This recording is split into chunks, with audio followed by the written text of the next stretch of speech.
আসসালামু আলাইকুম রহমতুল্লাহি বারাকাতুহু।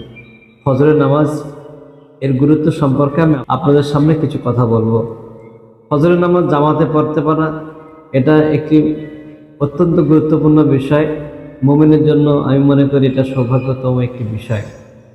কারণ হাদিসের মধ্যে রয়েছে,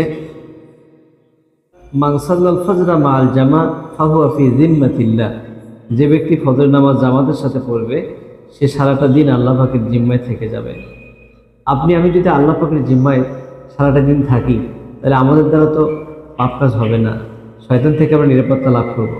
আর যারা ফজর নামাজ জামাতের সাথে পড়তে পারে না, সে তো আল্লাহর জিম্মায় থাকতে পারলো না, তখন সে ধরে নিতে হবে শয়তানের জিম্মায় চলে যাবে। তখন তার ইচ্ছা মতো সে চলবে বা শয়তান তাকে পরিচালিত করবে, এমনটি হতে পারে।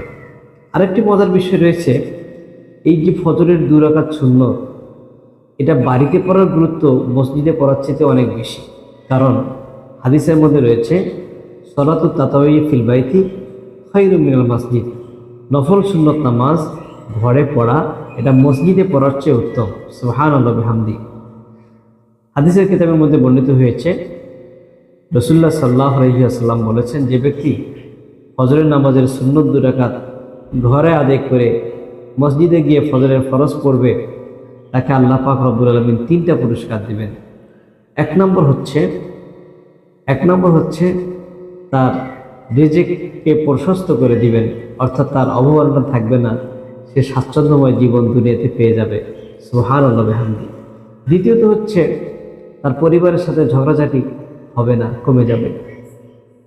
ফজর নামাজ ঘরে পড়লে ঘরে বরকত হবে, পরিবারের সাথে ঝগড়াঝাটি হবে না, সেখান থেকে সে মুক্তি লাভ করবে। তৃতীয়টি হচ্ছে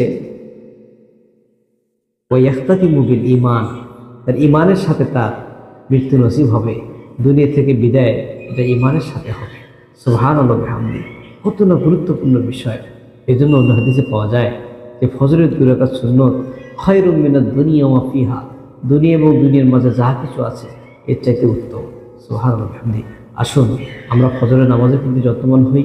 আমাদের দিন শুরু হোক ফজর নামাজ জামাতের মধ্যে দিয়ে। আল্লাহ পাক রব্বুল আলামিন আমাদেরকে কবুল করেন। সকলে বলে আমিন।